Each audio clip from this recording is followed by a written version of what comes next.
الحمدللہ رب العالمین والصلاة والسلام علی سید المرسلین اما بعد فاعوذ باللہ من الشیطان الرجیم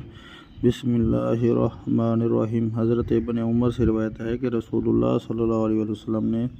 دو جماعتوں میں سے ایک کے ساتھ ایک رکعت پڑھی اور دوسری جماعت دشمن کے سامنے تھی۔ پھر یہ جماعت دشمن کے مقابلے میں کھڑے ہونے والوں کی جگہ جا کر کھڑی ہو گئی اور وہ جماعت